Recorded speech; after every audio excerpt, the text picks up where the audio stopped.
I wrote one essay on or one piece on uh, bottoming and the anxiety about bottoming, the challenges, how to talk to partners.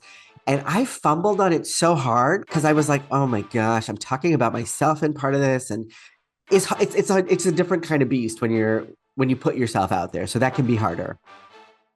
Today on Rainbow Country, Canada's queer and trans therapist directory. Hi, I'm Christopher Rice, and this is Rainbow Country with Mark Tara. Raheem Fowler. Hi, how are you? I am doing well, Mark. Thanks for having me.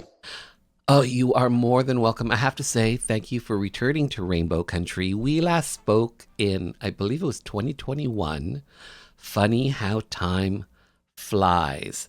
Okay, so you are a clinical social worker, you are a psychotherapist, public Mhm. speaker, a writer. You recently launched Canada's Queer and Trans Therapist Directory. Canada's Queer and Trans Therapist Directory.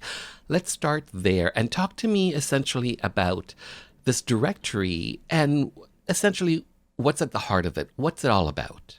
Yeah. So Canada's Queer and Trans Therapists Directory, or CQTT for short, it came from what started as a listserv that was specific to Toronto, where queer and trans therapists would say, "Hey, I need resources for someone I'm working with," or "I have somebody who has approached me, but I can't see them. Can someone else take them on?"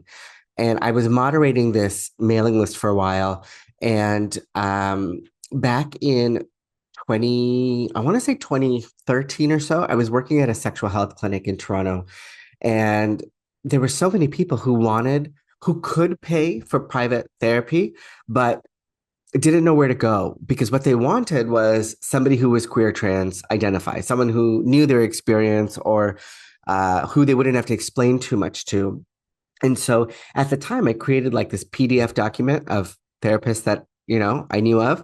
Um, and then that list just kept growing. And I was maintaining that document for like 10 years. And so this past summer, um, I launched this online directory. It's like Psychology Today, but gay. So therapists anywhere in Canada, can register, list themselves, and then any queer and trans people or anyone else that wants is looking for a therapist can go in and search for the things they're looking for. So you launched this in the summer of 2025? That's correct. Yes, just August 25th.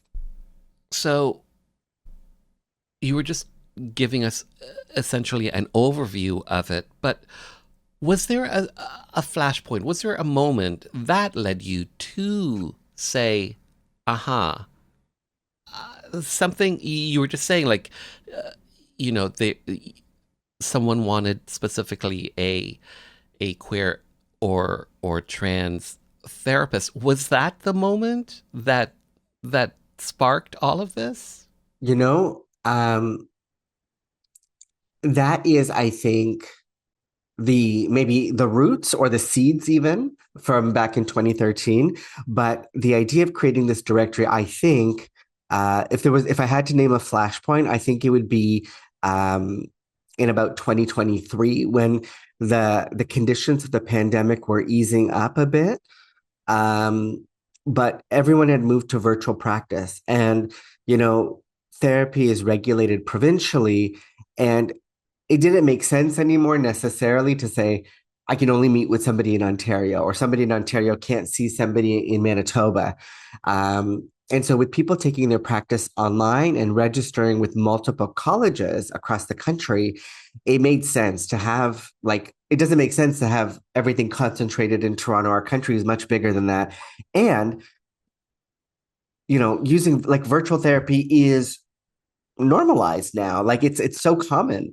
And so I would say it was the late stages of that, the pandemic conditions that really made it seem like, you know what, a PDF document is not going to do it anymore. Hmm.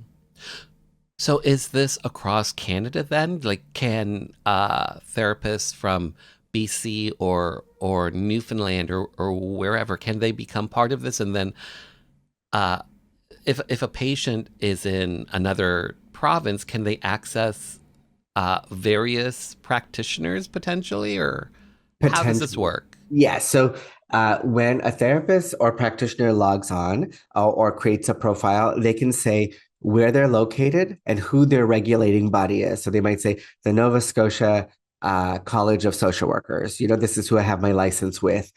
Typically, you find people who are in your own province. However, some people have listed themselves and said, I'm registered in Ontario, in Manitoba, and in BC, or I'm registered in BC and in Alberta. And they went and registered in multiple places during the pandemic to expand their reach. So typically, a patient would go in and look for someone that's regionally near them. But if they type in, let's say, Alberta, it's possible that somebody who lives in Ontario is also registered there and can see them. So it expands the possibilities quite a bit. And is there a specific website for this? Yes, it is queertranstherapists.com. Queertranstherapist.com. And so are these sessions, are they virtual? Are they both virtual and in person? How does that aspect work? Yeah, great question. So the therapists that when they create their profile, um, they can state whether they do in person, online, or both. They can put in their location. They also will tell you like areas that they specialize in. Because lots of people want a queer therapist, but the thing they're working on is not necessarily about queer identity, right? It could be somebody struggling with an eating disorder, a body image issue, or substance use. And so the therapist will list the kinds of things that they specialize in or have expert knowledge in. And so the service user can kind of search using key terms to see who might be a good fit for them. I did therapy for 10 years, and my therapist was also gay. Um, that doesn't necessarily mean, like you were just saying, that, you're necessarily talking about, like queer topics.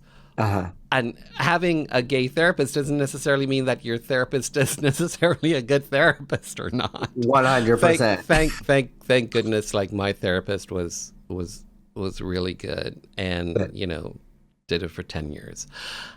How is there a vetting process for the therapists that are part of this? that's a great question. So I don't have a way to vet people because provinces regulate people who can provide psychotherapy. But what I've asked is that people list who they're licensed with and additional certifications they have, um, additional trainings. And I've created a blog section that says how to select a psychotherapist. So it hopefully empowers the end user to ask the right questions to see if somebody is a good fit or not. Um, if somebody is, not a good fit, that happens. That's okay. But I leave it to existing regulating bodies to see, Mm-hmm. if somebody is like qualified or not. And you're saying the word psychotherapist. Yes. Are they strictly psychotherapists, or are they also like psychiatrists, or what have you? That's a great question. So the term psychotherapy is regulated, like the term itself, because it's a controlled act in certain provinces. So in So Ontario, you so I don't mean to cut you off, but let's take a step back. And psychotherapist, talk to me about that practice specifically. yes. So being a psychotherapist usually would mean that you can identify a disorder or a problem that somebody is experiencing. You can't diagnose them, but you have a sense of the criteria and you're providing treatment or some kind of talk therapy intervention to reduce their symptoms and work on core issues. And can they prescribe medications? The average Or is that psychotherapist, strictly like just like a psychiatrist?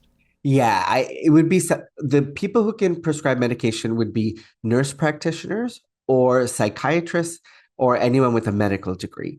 So some psychiatrists and some doctors will practice psychotherapy and they could be part of the list. Mm, But by and large, most therapists in our country are they either have a master's in counseling psychology or they have a master's of social work. And so they're trained to support people through all kinds of problems, but they cannot prescribe medication. hmm. And how's the reception been? It's been really good. People have been saying, thank you for creating this. It's such a useful resource. Um, I've always hoped there would be something like this. We're by October 15th, we had 100 therapists sign up. So that's a huge milestone. I think we'll have to just wait and see how it takes off, because it's a subscription-based service for therapists. And so they'll stay on if they get clients using this platform. So we're kind of going to have to give it at least 6 months, I think, to see fully what the response is like. But initially, it's been great. And are there areas of the country where there's more pickup? Like, are there specific provinces where these therapists are coming in droves? Yes. So Ontario is more represented than any other province. Uh, and that's expected because of the population density in Ontario, and also because that's my home province. And so that's where I've had the most networks and connections. But there's been a steady increase in folks from Quebec, in folks from British Columbia, a couple of folks from Manitoba. So I think, Alberta and the Atlantic provinces will take a bit more time for there to be an increase. And why do you think that is? Any thoughts on that? Do you think it's like political in some sense or what? Not so much. I think an email on its own is not enough outreach. And, I think it's going to take some time for just the word to get out there, And so as clients and service users start using the platform, therapists will also become aware of it. So I think it just takes a bit of time for it to flow through the country. And I personally don't have a lot of networks in Atlantic Canada, and so it'll take some time to build those relationships and for people to start using it. So, Raheem Vower, let's get to know you on a deeper level, maybe a personal level. Sure. We've been talking about, Canada's Queer and Trans Therapist Directory, mental Mhm. health. How did this all start for you? How did you end up getting into mental health originally? Oh, well, I finished my master's of social work at the University of Toronto in 2011. And right away, I was working at the AIDS Committee of Toronto and at a place called Hassle Free Clinic. And my roles were in counseling. So I was doing bathhouse counseling, HIV, STI testing. And my whole career has been focused on and attuned to the needs, concerns, experiences of LGBTQ people. Um, I also, spent about a decade doing LGBTQ Muslim community organizing with an organization called Salam Canada, where we were talking about peer support, educational events, support systems for people who are reconciling faith and sexuality or wanting safe spaces to explore what faith and how faith and sexuality coexist together. Um, so everything about me is gay, and all of my work has been very gay. And this past June, I released a book called The Mental Health Guide for Cis and Trans Queer Guys. Um, Easy to Google and find it. The politicized practitioner? The politicized practitioner is um, like it's It's my trademark title that I go by, and I do have a okay. book series coming out under the politicized practitioner. But Okay. what came out this past June was Hmm. by New Harbinger Publications, and it's actually like a self-help book that you pick up and you can work through various things that you're experiencing, like shame, the stress of coming out, um, connection to family of origin, grief around loss or things like masculinity, opportunities you never got, challenges with not fitting in, substance use, etc. So, um, to answer your question, my whole life has been around, not my whole life, my whole professional life has been around queer and trans mental health. Um, and as a queer person, I've also benefited, from the services our community offers. Uh, and so that's where a lot of the inspiration comes for Hmm. my work and for the things I create. I always ask this of, a doctor or in this case, a therapist. Yes. So when a therapist needs therapy, who does the therapist turn to for therapy? Riddle me Great. that. Yes. Just another old therapist, no big deal. Because But are you able to let yourself go without judging how someone is treating you? yes, and that is a hard thing to do. So Without judging it. yes, because I think we have our own defenses, right? And we're defensive around like, can you help me? Can you not? Do you know as much as me? But I've had lots of therapy in my life, and I've gotten used to telling myself like, I can intellectualize what's going on in my life, but I need to talk it through with somebody, and I need to feel safe enough to hear what they have to say. Somebody who's kind of a neutral party that I can hand myself over to be like, okay, what do you think? 2017. Yes. Any other way? How Toronto got queer. And you were just talking about this 2025. From my research, it's called The Politicized Practitioner, the Essential Reader for Yes. Social Workers and Therapists. We were talking about you being a social worker, being a therapist. You're also a writer. Yes. On those two books, you contributed to those as an editor, as a writer. How did you discover your talents for writing? Oh, that's a great question. It was I knew that I always liked writing. And I know that because like I minored in English language and literature when I was in university. Um I used to like writing poetry as a younger person in high school. Um, but more recently, and again, this really came to a head around in the early part of the pandemic. Somebody reached out to me because I did a keynote presentation at Sex Down South, which is a conference in Atlanta. And they were like, your keynote was so great. I wonder if you'd want to turn it into like a three-part essay. And so I did that, and it was received really well. And then I created an account on medium.com and I started writing my own things. And it just feels so satisfying. It just felt so satisfying to be able to get my ideas out there without having to go through a publisher or doing it for somebody else's platform or another press. And so since then, since about not early, maybe mid to late 2020, I've been putting out essays on medium.com. And it's been really lovely.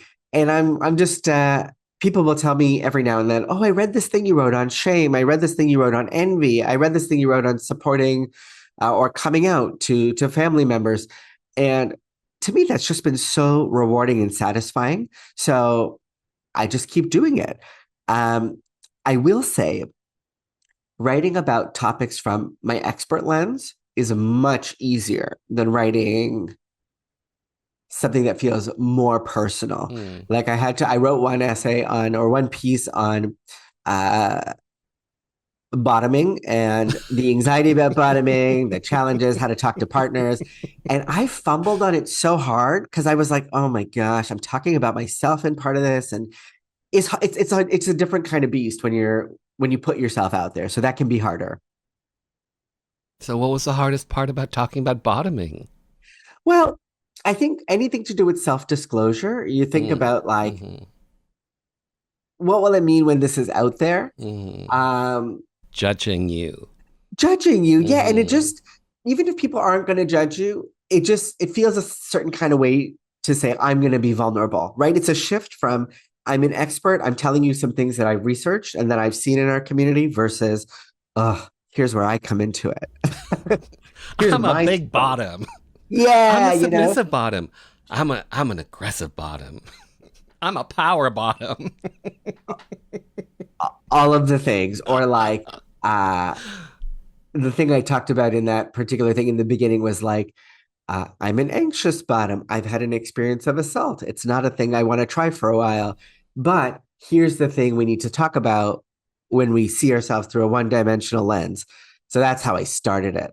And I remember as soon as I hit publish, I cringed. I was like, oh my, for the love of God, like what are we doing here?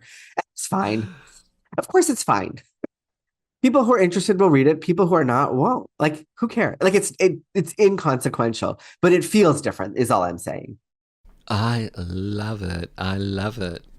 So, when you are writing more so from your own personal viewpoint, you find that more challenging.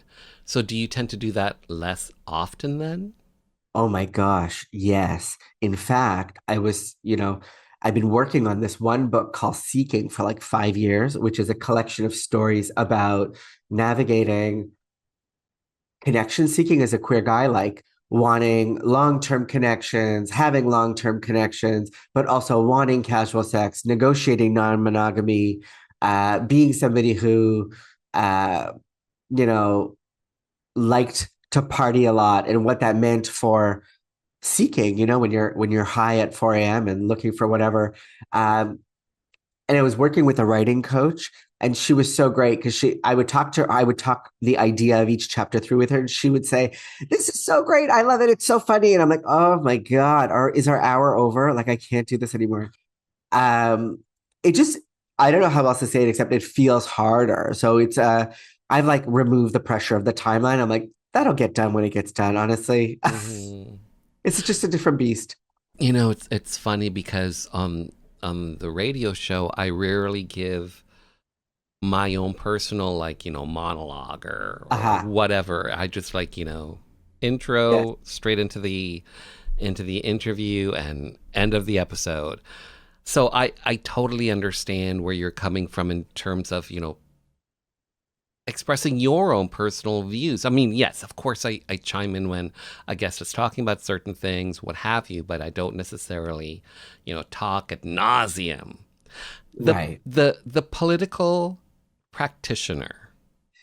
This is Yes. what your the title that you've given yourself.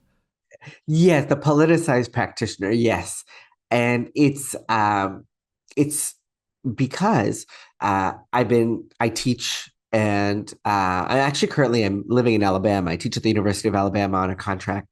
Um, and it's been really important to, I think, acknowledge that we are all living in a world and in a time where our personal mental health is affected by the things that go on in the outside world. And for queer people, um, particularly trans people who are afraid of their rights being taken away, that anxiety comes to therapy. If there's war or conflict in another part of the world, that conversation comes to therapy, or it can. And so I think it's incredibly important to say, like, that's not going to be necessarily the whole focus of our therapy. But I want to acknowledge what you're bringing in, and your whole self includes the things that affect you in the world, which are political. Um, Now, the concept of the politicized practitioner is also turned into a three-part book series that I co-edited. It's like a series of essays I've written, and other people in the field have responded and written their own pieces. And my publisher, Blue Cactus Press, they hadn't given me a page limit, and so I submitted something that was entirely too much. And so they came back and they're like, Raheem, we're going to have to release this in three parts. It's too many pages. And so the first part will come out in December. And that's really for social workers and therapists to think about things that regular school doesn't teach you, like, what is it like to work with somebody who has experienced racism in a way that you haven't? What does it feel like? how do you think about supporting somebody who has significant body image issues? Um, and you as a therapist are a very slim person, like what kind of envy gets projected onto you? Um, how do you build trust when the client is thinking, oh, you don't know what the heck I experience out in the world? And it's not just about positive thinking and well-being. It's like, does the therapist truly appreciate what other people are going through when they say they're struggling? And so this book really goes, well, the series now will delve into that. And so the first part comes out in December, which I'm super excited about. So the politicized practitioner. Yes, The politicized practitioner. Are you then political? absolutely. Yes. And how, and for yourself, taking out, therapy, how how are you political? Yeah, that's a great question. Well, I think about, being out and proud as a political statement. It's an emotional one, it's an interpersonal one, it's about acceptance, love, community, all those things. But in a world that would rather us be silent or be less visible, to me, that kind of visibility is political.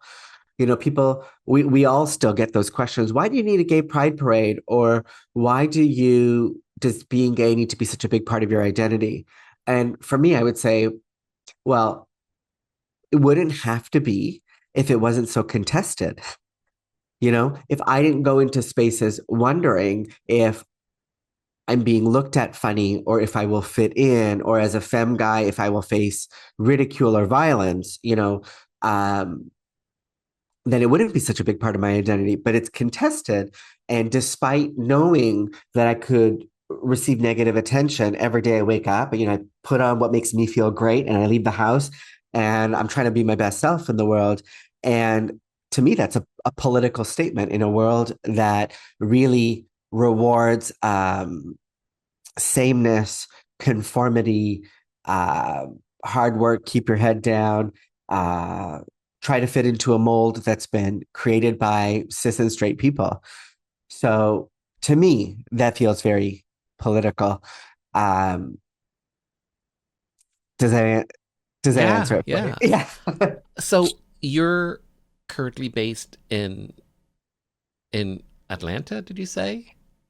Close. I'm in Tuscaloosa, Alabama, And you're in but originally Alabama. born and raised Toronto. Yeah, but you're in Alabama right now. Yes.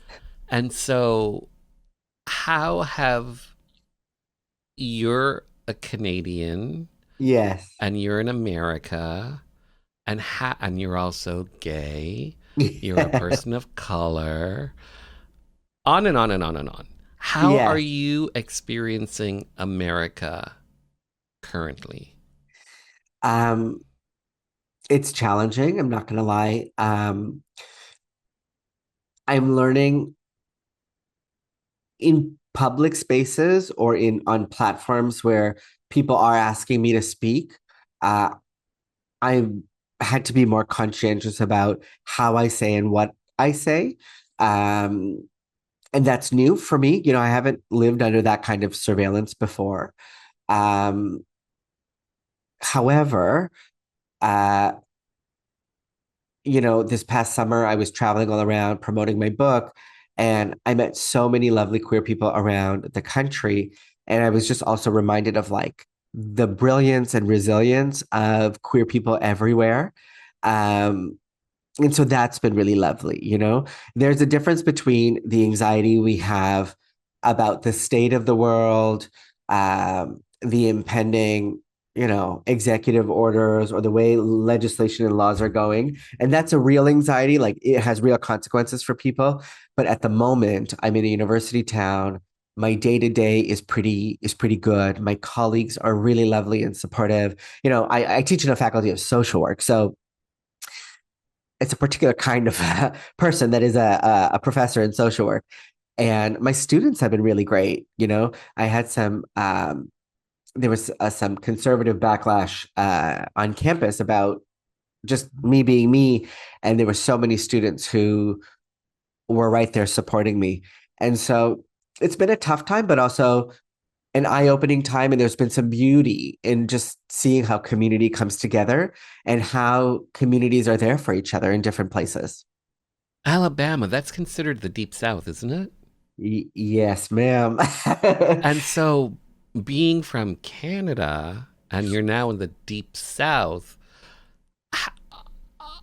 are you seeing a racial aspect to life Yes, down there? yes. Things are wildly segregated. Hmm. Um, How just so? Give me an example. Yeah. So just geographically, like where I live close to the university, it's predominantly white. And you know how people say, quote unquote, the other side of the tracks? Literally, just west of me in West Tuscaloosa, there's a train set of train tracks, and on the other side of those tracks is a poorer, mostly Black community. Um, and people regularly would tell me, you know, Raheem, the Tuscaloosa you experience is not Tuscaloosa. Like that's the university bubble. Um, and it's not like the two parts of town, there's like a good part and a bad part, or at least I don't see it that way. But there's like an architecture, you know, there's a remnant, a history of segregation, of slavery, of Jim Crow. And it's visible in that way. On the campus I work on, um, there's a building called the President's Mansion. It very much, you know, was it used to be a plantation. And if I sent you a photo of it, or if you Google President's Mansion UA, you would see it online. And there's a few homes that are like that across the town. And I did something here called the Hollow Grounds Tour that is like a special tour by a particular academic department. It's not super publicized, but they do it on request. And it takes you around and tells you the story of segregation, of lynching, of enslavement, of all kinds of things. And so there's a significant history here. You know, it was on the steps of one of our buildings on campus here where um, uh, the governor, George Wallace, had said segregation now, segregation tomorrow, segregation forever. And toward the end of his life, he changed his tune, but that's the ethos, that's the culture of where I am. And I'm on a campus where there's a number of student homes that have Trump flags. So I'm in a I'm in a different place, you know, and I'm experiencing it. I'm taking it in. I'm having important conversations with future social workers in the classroom where I can. Um, but it's been a learning curve for me, and it's challenging at times. It's a different world than where you come from. It's Wow. so different. Yeah, it Raheem, really powerful is. words, powerful words. Here's my last question for you, and it's simply this. Canada's Queer and Trans Therapist Directory. What ultimately, what would you like the long range, your long range hope for this directory to be? I would love it for people to have a central place to get care that they want within without having to wait more than a week or two. You know, I've worked in public service for a long time and the wait lists are very long. And I do think mental health is health and it should be free for everyone, but that's not where we're at, you know? And so for people who have benefits through employment and they want to see somebody quicker, it would be great if they could use a directory like this. Um, I also want to make sure, and I've included this, there's a resource section where you can look for free services and publicly funded services in all provinces. So I would want to continue to beef that up. I really want to create something that works in a way that supplements and supports and props up the public system, but also streamlines people so that if they have the means and the resources, they can get care. Um, uh, and, you know, recently I've had a few people say, oh, I'm in a private practice clinic and I have a student working under me. Can they be on the directory? And I was like, yes, they can be on the directory free of charge and make sure they charge, you know, their clients a sliding scale, like a lower fee rate. and let's get it moving. So I really, my whole thing is about creating accessibility, and getting people culturally competent care. You don't want a therapist where you have to explain coming out, or they're always talking about being queer when you're talking about, navigating polyamory, or whether or not you want to keep using poppers or whatever it is. Like you want someone who gets the things about your life experience. And that I think is my goal, to make that as widespread and accessible as possible. Well said, Raheem Fowler. Well said, well done, well curated. Thanks for your time. Thanks for being on the show. Thank you for having me.